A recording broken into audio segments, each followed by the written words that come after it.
Explorador urbano, ¿cuál fue tu historia de mejor me voy de aquí más intensa? Cuando estaba en primer año de secundaria, dos amigos y yo decidimos andar en patineta por la ciudad.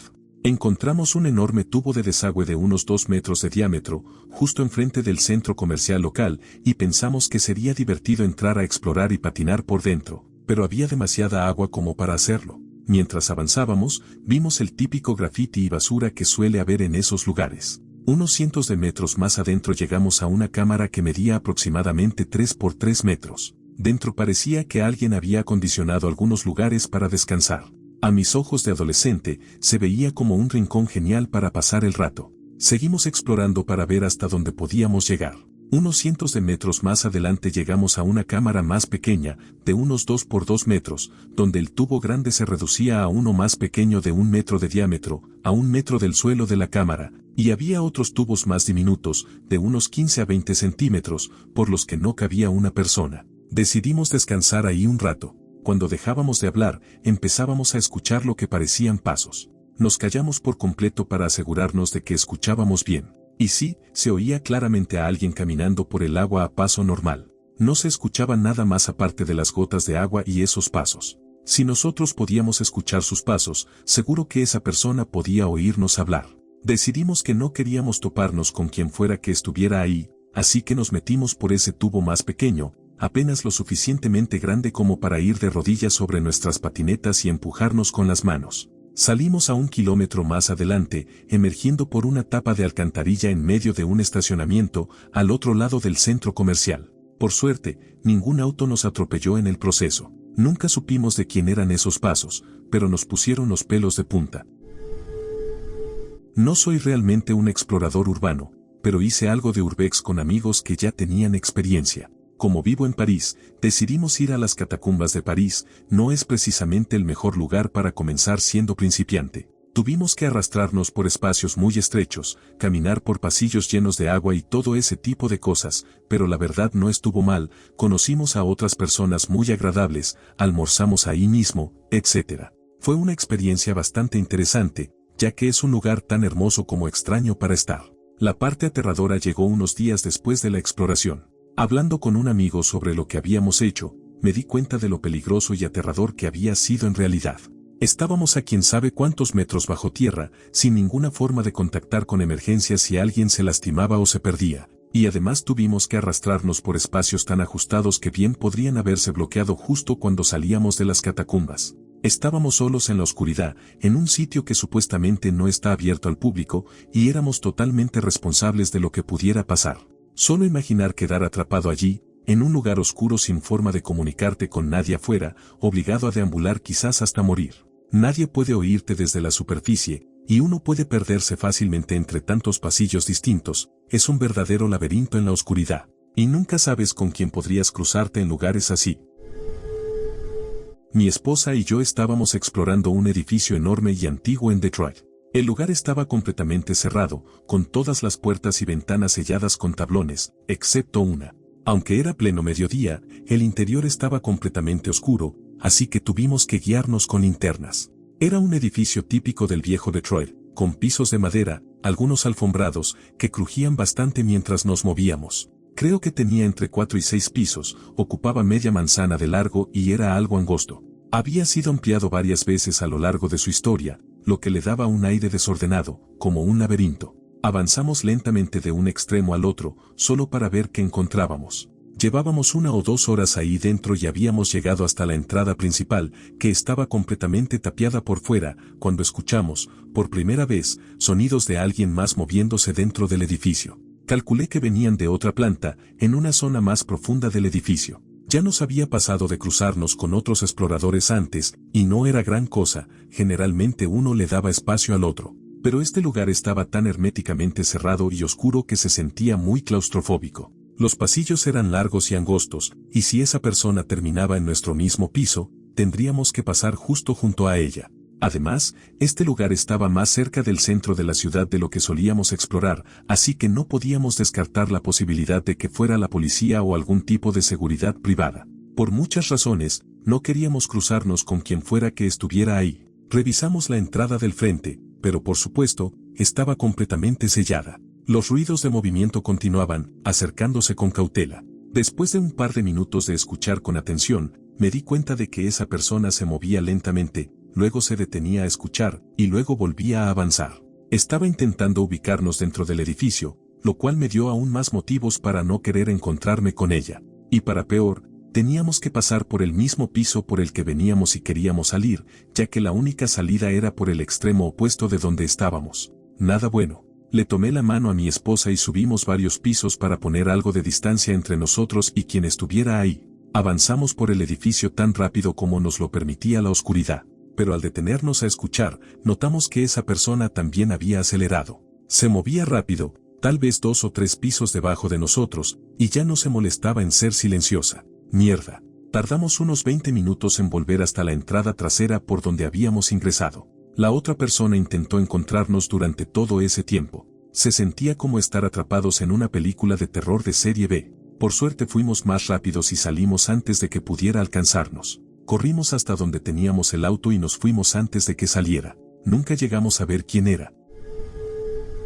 Zona de exclusión de Chernóbil, en Ucrania. Estuve allí en abril de 2011, justo después del 25º aniversario, y contraté un guía personal por 2 días para poder tomar fotografías sin tener que estar en un autobús con un montón de gente. Después de las primeras horas del primer día, el guía se dio cuenta de que no estaba allí por el típico recorrido turístico, sino que solo quería hacer fotos, y terminó dejándome a mi aire la mayor parte del tiempo. Nos deteníamos en alguna zona de la ciudad de Pripyat y él decía: "Este es el hospital, asegúrate de mirar los niveles superiores, ten cuidado con la habitación del otro lado, en el techo, no bajes al sótano. Estaré en el auto, vuelve en 1 hora". Perfecto. Era mi maldito sueño hecho realidad como fotógrafo amante de la decadencia urbana y los lugares abandonados. Una de las cosas que más me impactó fue lo incómodamente silencioso que es todo. Estás en una ciudad, pero no hay ningún sonido más allá del de la fauna. Por momentos, de verdad sentías que eras la última persona en la Tierra. Por supuesto, llevas contigo un contador Geiger, ya sabes, por aquello de la explosión del reactor nuclear. Y aunque en la mayor parte de la ciudad la radiación de fondo es relativamente baja, algunos sectores incluso tienen menos radiación que ciertas ciudades grandes del mundo. Aún hay zonas donde no conviene quedarse demasiado tiempo. Uno espera recibir una dosis más alta de lo normal solo por estar allí, pero igual quieres minimizarla lo más posible, por razones obvias. Terminas acostumbrándote al tic constante del contador mientras caminas. A veces varía un poco, pero con el tiempo se vuelve un sonido de fondo. Mientras recorría el hospital, me dejé llevar por la emoción de estar allí, fotografiando, viviendo en persona un sitio que había leído tantas veces durante mi infancia. Llegué al final de un piso y entré en la escalera para subir. El maldito susto que me dio escuchar los tics subir de golpe, seguido por la alarma del contador Geiger, me paralizó. Fue como ese sobresalto que te despierta justo antes de dormirte, pero prolongado unos 5 segundos. Una de las cosas extrañas de la radiación es que, a menos que estés recibiendo una dosis letal, no hay ninguna señal. No tiene olor, ni sabor, ni se siente nada. No había nada en esa escalera que diera la impresión de ser caliente, pero por alguna razón había una acumulación de radiación justo ahí, y si no fuera por el aparato gritando, no habría sabido que algo andaba mal. ¿Letal? Ni cerca. ¿Preocupante? Sí. Mejor no quedarme mucho tiempo por aquí, pensé. Tomé una foto rápida, salí de ahí y me fui al otro extremo del hospital para usar otra escalera. Me asustó muchísimo. Un amigo y yo fuimos a explorar un hospital abandonado en nuestra ciudad. Había un camino largo que subía en espiral por una colina hasta llegar al hospital, y al costado izquierdo del camino había un bosque bastante denso en una pendiente empinada. Mientras subíamos por ese viejo camino, la chica que me acompañaba me detuvo y me dijo que escuchaba pasos en el bosque, en la parte alta, mientras caminábamos. Y sí, al reanudar la marcha se oía claramente el crujido constante de alguien caminando a nuestro ritmo, pero con lo empinado del terreno y la vegetación espesa no podíamos ver quién era. Si nos deteníamos, los pasos se detenían. Llamaba, pero nadie respondía. La sensación era muy inquietante. Aún así, seguimos hasta llegar al hospital y subimos por una vieja escalera que llevaba al techo, desde donde había una vista increíble del área que lo rodeaba. Caminamos un poco por el techo hasta que llegamos a una chimenea muy grande, de 1 metro y algo. Al mirar hacia el interior oscuro durante un rato, tomé unas piedritas que había cerca y las lancé dentro para ver qué tan profundo era. El hospital tenía varios niveles. De pronto comencé a escuchar un extraño sonido de aleteo que se hacía cada vez más fuerte, hasta que tuve que agacharme porque una gran cantidad de murciélagos salió disparada de la chimenea hacia el cielo. Fue muy surrealista verlos volando enloquecidos a nuestro alrededor, pero como ya estaba atardeciendo, la mayoría se fue volando. No tuvimos ningún problema al irnos, pero nunca supimos quién nos seguía en el bosque. Podría haber sido un guardia de seguridad, pero si lo era, nunca dijo ni una palabra. Estaba explorando una mina abandonada por segundo día consecutivo. Esto fue en un pequeño y viejo pueblo del medio oeste que en su momento prosperó gracias a la industria minera, pero que lleva mucho tiempo abandonado. Además, estaba a unos 10 minutos a pie del camino más cercano. Esta vez fui con otros amigos y mejores linternas. La puerta por la que había entrado el primer día ahora tenía un candado. Eso debió haber sido la primera señal de advertencia, pero encontramos una entrada desde el techo de uno de los edificios principales y decidimos seguir explorando. Tras recorrer unos 3 niveles subterráneos del túnel, volvimos a la planta principal para explorar el taller y el garaje. Yo estaba mirando a través de las rendijas de luz que entraban por las paredes oxidadas de metal cuando noté un color brillante que no encajaba con el entorno. Era un hombre que me miraba desde afuera a través de las rendijas, lo distinguí por su suéter azul. Vi 2 pares de ojos observándonos dentro del edificio. Le susurré a mis amigos que había personas espiándonos por la pared. Salimos corriendo como pudimos, saltamos desde el techo y nos metimos al bosque. Los hombres iban en una camioneta y comenzaron a dar vueltas buscándonos, incluso bajaron del vehículo para revisar la zona. No podíamos verlos desde donde nos escondimos, pero escuchamos claramente cuando el motor se apagó, se abrieron las puertas y los pasos rompieron hojas y ramas a solo unos 6 metros de nosotros. Estuvimos ocultos unos 15 minutos mientras los hombres registraban los alrededores. Es mucho más difícil de lo que uno piensa tratar de controlar la respiración después de haber corrido. Fue aterrador. No pienso volver ahí. Una vez estuve explorando una antigua planta de filtración de aguas pluviales. Los niveles inferiores del edificio principal estaban completamente inundados, lo cual resultaba muy inquietante, y estaba todo cubierto de vegetación. Era mi segunda visita y quería ver más de lo que había visto la vez anterior. Un amigo y yo tuvimos la brillante idea de meternos por uno de los conductos que tenía la tapa de un registro abierta, algo realmente imprudente por muchas razones. Pensamos que sabíamos, o al menos teníamos una buena idea, por dónde saldría el conducto, ya que había otro registro al otro lado del complejo alineado con la dirección del tubo. Cuando finalmente llegamos, resultó estar soldado y sellado. Lo peor fue que, al darnos la vuelta para regresar, nos dimos cuenta de que habíamos avanzado pendiente abajo. El interior del conducto estaba bastante resbaladizo y por un momento creímos que no podríamos retroceder por donde habíamos venido. Nunca antes ni después he sentido un nivel de claustrofobia tan intenso.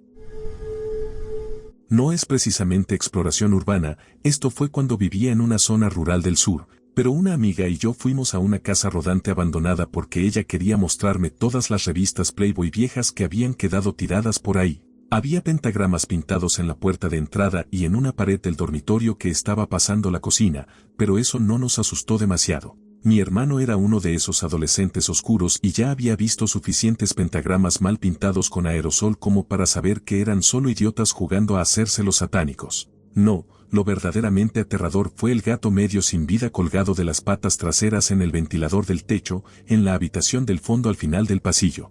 Fuimos a bajarlo para llamar a la policía y, con suerte, poder enterrarlo en su casa y darle algo de paz. Pero entonces despertó y empezó a chillar. Me arañó los brazos, a ella la cara, e intentó escapar, pero estaba tan débil que apenas podía tambalearse. Finalmente logramos envolverlo con mi camiseta y volvimos caminando a su casa para explicarle a su mamá dónde habíamos estado y lo que había pasado. Ese gato cascarrabias vivió como 6 años más, sin dientes, con las patas traseras dislocadas, que el veterinario logró arreglar, aunque siempre caminó con una leve cojera y con unas cataratas terribles.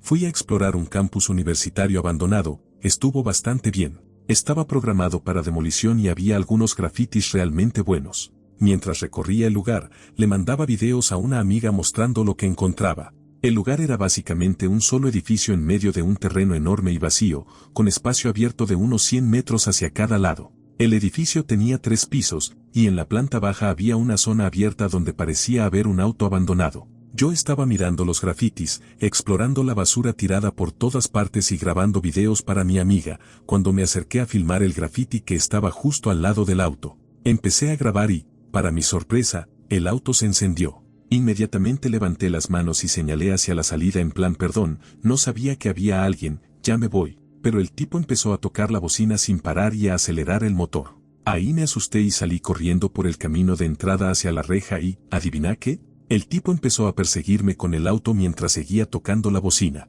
Por la confusión y los nervios, sin darme cuenta le mandé el video que acababa de grabar a mi amiga, y lo subtitulé sin querer con 1111 mientras corría. Todavía tengo guardado ese video por si a alguien le da curiosidad.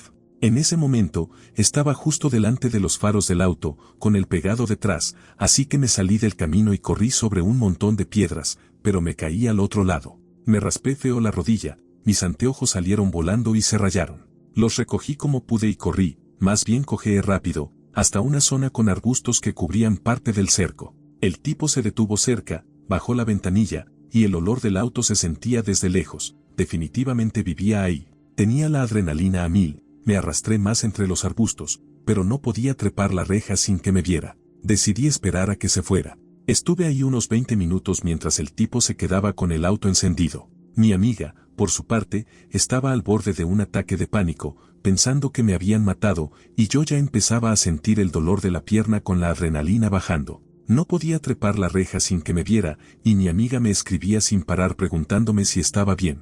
Terminó yendo en auto a buscarme. Se estacionó unas cuadras más arriba, el tipo manejó hacia esa zona y eso me dio la oportunidad de escalar la reja. Ella vino corriendo hasta donde le había dicho que estaba, me levantó, y salimos disparadas de ahí. Nunca en mi vida sentí tanto miedo, y nunca valoré tanto a alguien como a ella ese día. Fui a explorar una antigua fábrica textil en una zona rural de Alabama. Era bastante fácil esconder el auto para estacionar, e incluso podías meterlo directamente al lugar si tenías tracción en las 4 ruedas. Íbamos seguido, y una vez estacionamos justo en el lote trasero de la fábrica y decidimos subir por unas escaleras hasta el techo. Ya en el techo, el sol empezaba a ponerse, así que preparamos nuestras linternas frontales, nos quedamos a ver el atardecer, y luego decidimos bajar.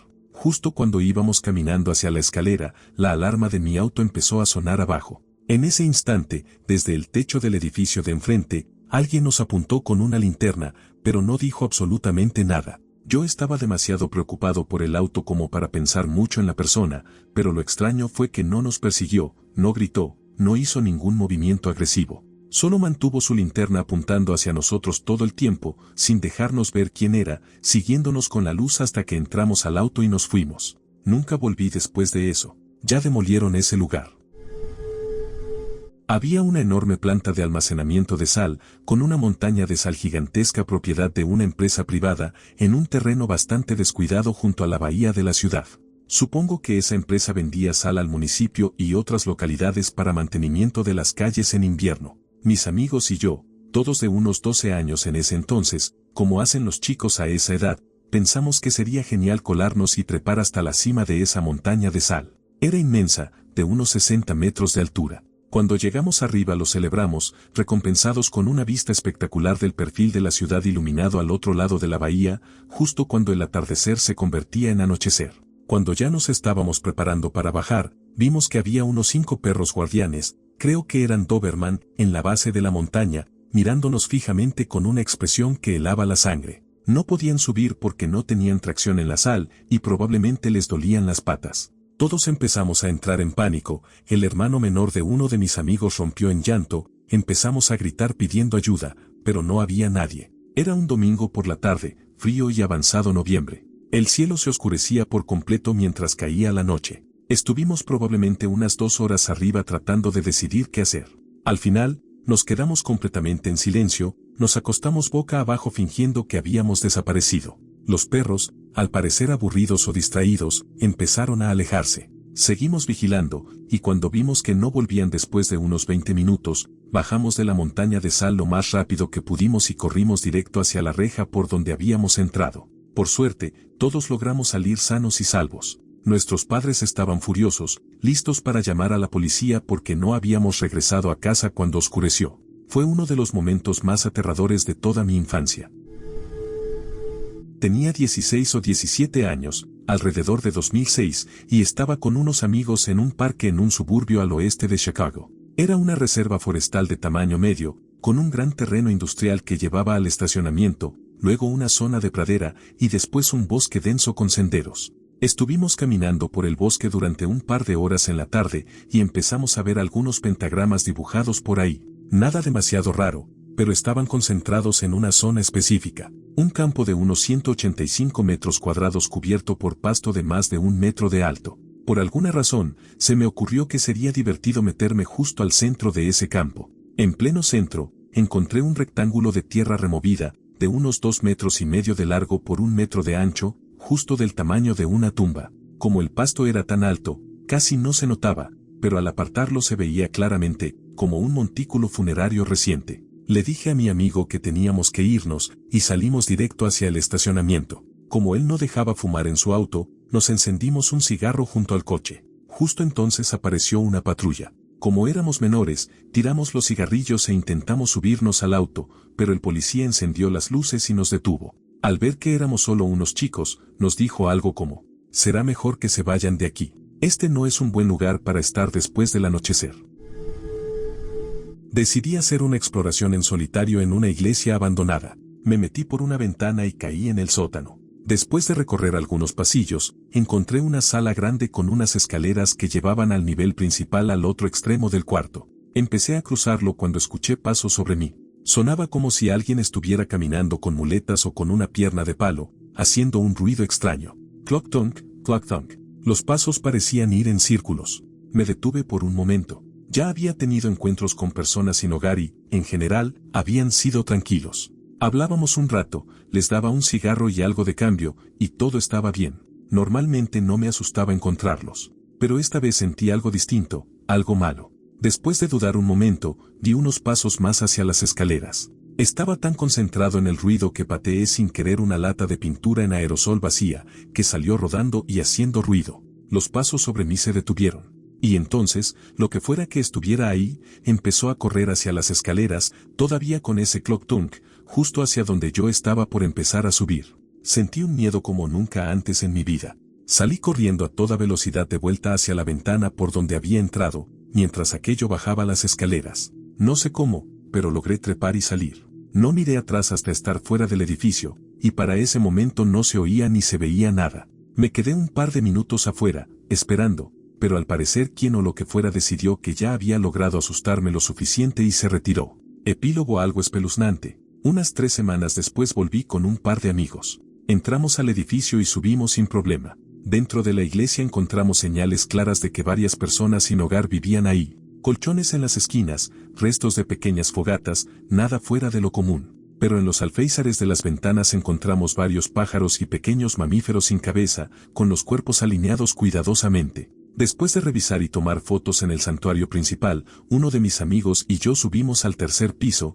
que tenía aulas y oficinas. Al subir las escaleras, vi una puerta abierta al final del rellano. Cuando estaba por llegar arriba, la puerta se cerró de golpe. La habitación estaba oscura y no parecía tener ventanas, y no había corriente de aire ni ninguna ventana abierta a lo largo del pasillo que pudiera haber causado que se cerrara. Mi amigo intentó abrir la puerta, pero dijo que sentía como si algo del otro lado la estuviera empujando para mantenerla cerrada. Decidimos no explorar ese piso, y al bajar y contarle al otro amigo, todos estuvimos de acuerdo en que era hora de irnos. Unos 3 años después volví a esa iglesia. Al subir al 3er piso, encontré la misma puerta completamente abierta. Al alumbrar con mi linterna confirmé que no había ventanas en ese cuarto. Esa iglesia es bastante conocida entre quienes exploran por la zona, y aunque muchos dicen que les dio una mala espina o sintieron algo raro, nadie más ha tenido experiencias como esa. Supongo que la primera vez fue algún residente del lugar intentando espantarme, que los animales muertos fueron obra de alguien con problemas mentales sin tratamiento,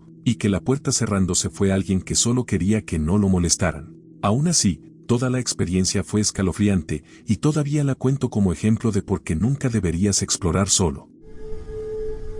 Convencí a un grupo de unos 5 amigos para que me acompañaran a entrar en una casa vieja que estaba en una zona industrial algo extraña, como en uno de esos caminos de servicio junto a la autopista. La única forma de entrar era por el sótano y luego pasar por un agujero en la pared al final de las escaleras. Después de explorar un rato, se me ocurrió hacer una especie de misión de reconocimiento solo por diversión, que consistía en caminar alrededor de la casa para ver si había policías. Y qué casualidad, Justo en ese momento vi patrullas entrando a la calle con las sirenas encendidas, dirigiéndose al restaurante de al lado. Seguramente alguien nos había denunciado. La salida estaba al otro lado de la casa, lejos de donde estaban los policías. Grité rápidamente a los demás que salieran por donde habíamos entrado y, de alguna manera, lo logramos. Normalmente no creo mucho en la intuición, pero sí me resulta curioso que justo en ese momento sentí la necesidad de salir a revisar. Hace años fui a un bosque no muy lejos de mi casa. Estaba solo, y me gustaba atravesar un pinar para llegar al otro lado, donde había un espacio abierto sin árboles, a unos 10 metros por encima del río. Solía ir seguido, al menos una vez al mes en verano, pero esa vez vi unos jabalíes bebiendo en el río. Me quedé allí observándolos hasta que escuché un ruido detrás de mí, a pocos metros, dentro de los árboles. Asustado y pensando que era otro jabalí, trepé a un árbol cercano para esperar a que se alejara, así podía irme yo también. Unos segundos después me di cuenta de que no era un jabalí. Era una persona, caminando en 4 patas y con un olor a podredumbre. Se detuvo debajo del árbol y se quedó mirándome. Estaba aterrorizado. Honestamente no sabía qué hacer, mi walkie-talkie tenía la batería agotada y no había nadie cerca que pudiera vernos ni oírnos. Se quedó mirándome al menos 5 minutos en silencio, sentado en el suelo con las piernas cruzadas. Le grité que se fuera, le pregunté qué quería, pero no respondió nada. No dejé de mirarlo con miedo todo ese tiempo hasta que se levantó y empezó a rascarse la espalda contra el árbol. Luego me saludó con la mano y se fue, caminando normalmente. Esperé al menos 10 minutos más mirando entre los árboles, buscándolo, pero ya no estaba. Entonces, con un impulso de valentía, bajé del árbol y salí corriendo para salir de ese bosque lo más rápido posible. Además ya estaba oscureciendo, y nunca había corrido tan rápido. Probablemente era un hombre sin hogar al que le gustaba hacer bromas y asustar a los demás, pero lo cierto es que nunca volví a ese lugar. Vivo en una zona muy rural en el este de Texas y estaba en la fiesta de cumpleaños de un amigo. El grupo de edad rondaba entre los 12 y 14 años, y éramos como 6 los que nos quedamos después de que la fiesta terminó. Nos quedamos despiertos hasta tarde y decidimos salir a caminar por los caminos. Era 2002 o 2003, así que ninguno tenía teléfono celular y no llevamos linterna. En ese camino, la distancia promedio entre casa y casa es de unos 400 metros, ya que la mayoría de los residentes son dueños de grandes terrenos. No estábamos tratando de escondernos, pero tampoco hacíamos ruido ni alboroto. De repente, en plena oscuridad y a unos 200 metros de la casa más cercana, escuchamos cómo se cargaba una escopeta y la voz de un hombre diciendo con firmeza: ¿Qué hacen por aquí, muchachos? Como si estuviera justo detrás de nosotros. Nunca lo vimos, pero había suficiente luz de luna como para distinguir el asfalto del camino, así que salimos corriendo de vuelta a casa de mi amigo tan rápido como pudimos. Fue todo lo que pudimos comentar durante semanas. Fue una locura. Un amigo y yo estábamos explorando un hospital parcialmente activo, con muchos edificios abandonados desde hacía tiempo dentro del mismo complejo. Estábamos en una habitación donde había habido un incendio, y un montón de cunas metálicas para bebés cubiertas de hollín negro daban un aspecto bastante inquietante. Estaba encuadrando una foto, pero necesitaba retroceder para mejorar la composición. Fui dando pasos hacia atrás, una y otra vez, hasta salir por la ventana. Ya no podía ver a mi amigo, que estaba tomando su propia foto. De repente, una figura pasó frente a mí del otro lado de la ventana. Pensé que era él, pero resultó ser un tipo drogado agitando un tubo de hierro, gritando y preguntando cómo subir al techo. Dio toda una vuelta por la habitación caminando rápido, golpeando la palma de su mano con el tubo, y no estaba claro si siquiera se dio cuenta de que estábamos ahí. Desapareció en otra habitación del edificio y tanto mi amigo como yo agradecimos muchísimo que no nos hubiera golpeado en la cabeza ni robado el equipo. Fue una experiencia totalmente nueva para nosotros. Horas después lo vimos en el techo, arrancando cables de cobre de una caja de fusibles. Murmuraba algo sobre que se le estaban acabando las baterías de la linterna. Le di un puñado de baterías y le deseé suerte. Sentí que era como un acto de karma, una forma de pagarle por no habernos matado. Tengo una historia inquietante que no encaja del todo en la categoría de exploración urbana, pero sigue siendo bastante perturbadora. Mis 3 amigos y yo íbamos de camino a una excursión por las montañas. Para ahorrar dinero, en lugar de hospedarnos en moteles, decidimos acampar en algunos campamentos. Cuando llegamos al primero, que ya habíamos reservado, llamamos al propietario del lugar, quien salió, nos dio un formulario para firmar, pagamos y se fue. Todo bien. A la mañana siguiente, antes del amanecer, desayunamos, empacamos las carpas y estábamos por seguir camino, pero decidimos caminar un poco por la zona y explorar mientras salía el sol. Era un viejo campamento de los Boy Scouts, aparentemente en desuso según los carteles antiguos, completamente desolado y abandonado, salvo por nosotros. Pasamos por algunos sitios cubiertos de maleza y bastante descuidados, y justo cuando estábamos por irnos, vimos luces RGB entre las hojas del bosque. ¿Luces de fiesta en medio del bosque? Muy raro. Así que cruzamos unos 30 metros de bosque y pasto hasta un claro. En ese claro había unas estructuras elevadas, como casetas cuadradas de madera de unos 3 metros por lado, con mosquiteros alrededor, techos de chapa y escaleras para subir.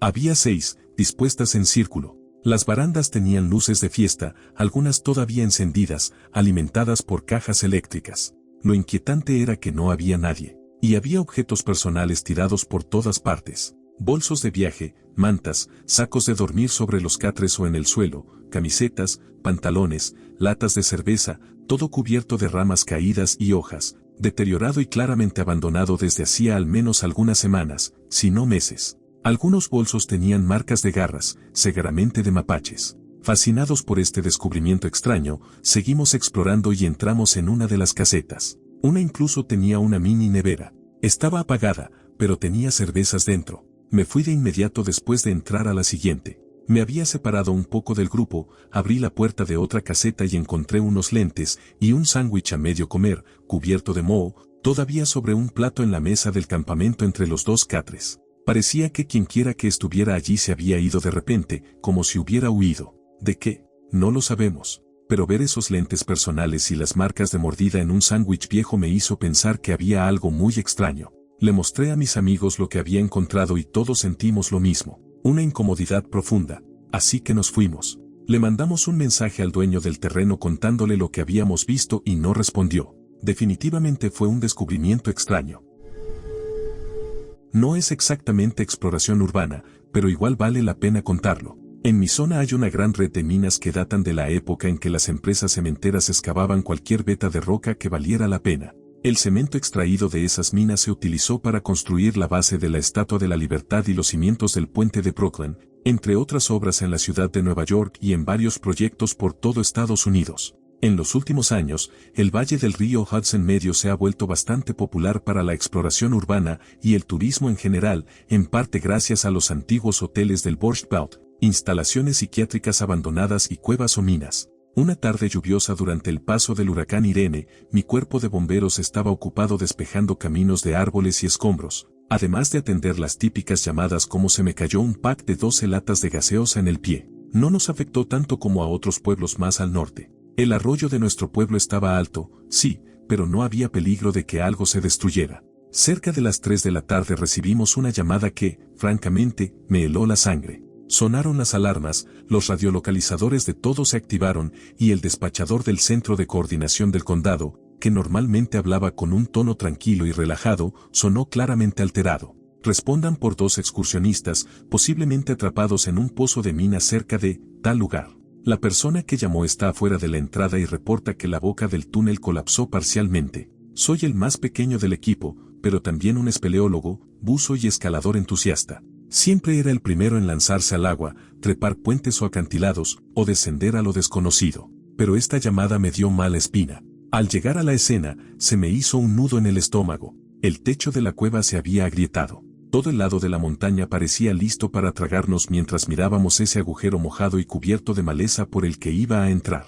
No esperé. Me deslicé con los pies por delante, pasando entre algunas rocas que se habían soltado del techo. Me tomó unos 30 minutos llegar hasta los 2 atrapados, y la alegría de encontrarlos se convirtió en terror inmediato. El interior del túnel estaba filtrando agua, las piedras se desprendían de las paredes y el techo, y el piso se llenaba rápidamente con agua turbia y oscura. Les grité que salieran lo más rápido posible mientras todavía había una salida, y que se alejaran del lado de la colina antes de que toda la montaña colapsara. Salimos a tiempo, y no pasaron ni 5 minutos cuando el techo cedió. Apenas habíamos salido del costado de la colina cuando 2 rocas, del tamaño de una casa de 2 pisos cada una, rodaron colina abajo. A veces, en días húmedos, puedes oír pequeños deslizamientos. Supongo que algún día toda la caverna interior excavada colapsará, arrastrando con ella la cima de la montaña. Hoy en día ya no hay entrada a esa mina, pero muchas otras siguen accesibles. No entren.